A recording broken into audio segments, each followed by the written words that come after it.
L'Exode, chapitre 19.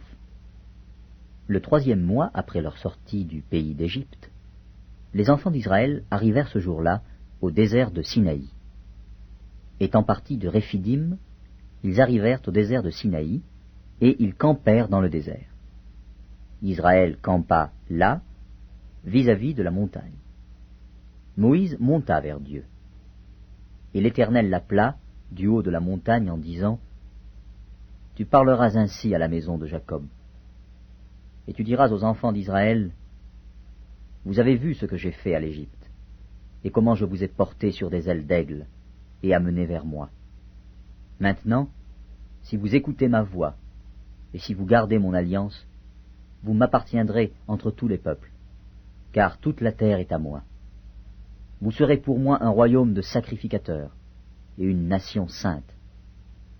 Voilà les paroles que tu diras aux enfants d'Israël. Moïse vint appeler les anciens du peuple, et il mit devant eux toutes ces paroles, comme l'Éternel le lui avait ordonné. Le peuple tout entier répondit : Nous ferons tout ce que l'Éternel a dit. Moïse rapporta les paroles du peuple à l'Éternel. Et l'Éternel dit à Moïse : Voici, je viendrai vers toi dans une épaisse nuée, afin que le peuple entende quand je te parlerai, et qu'il ait toujours confiance en toi.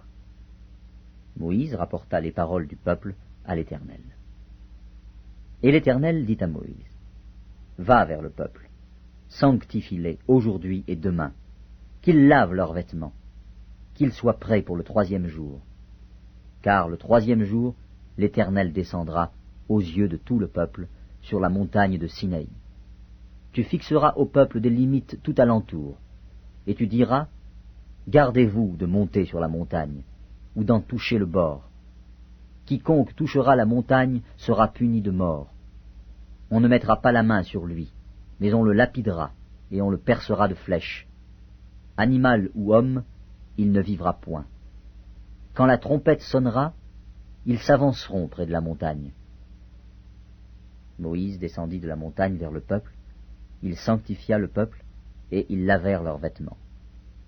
Et il dit au peuple : Soyez prêts dans 3 jours, ne vous approchez d'aucune femme. Le 3e jour, au matin, il y eut des tonnerres, des éclairs, et une épaisse nuée sur la montagne. Le son de la trompette retentit fortement, et tout le peuple qui était dans le camp fut saisi d'épouvante. Moïse fit sortir le peuple du camp, à la rencontre de Dieu, et ils se placèrent au bas de la montagne. La montagne de Sinaï était toute en fumée, parce que l'Éternel y était descendu au milieu du feu. Cette fumée s'élevait comme la fumée d'une fournaise, et toute la montagne tremblait avec violence. Le son de la trompette retentissait de plus en plus fortement. Moïse parlait, et Dieu lui répondait à haute voix. Ainsi, l'Éternel descendit sur la montagne de Sinaï, sur le sommet de la montagne. L'Éternel appela Moïse sur le sommet de la montagne, et Moïse monta. L'Éternel dit à Moïse : Descends, fais au peuple la défense expresse de se précipiter vers l'Éternel, pour regarder, de peur qu'un grand nombre d'entre eux ne périssent. Que les sacrificateurs qui s'approchent de l'Éternel se sanctifient aussi, de peur que l'Éternel ne les frappe de mort.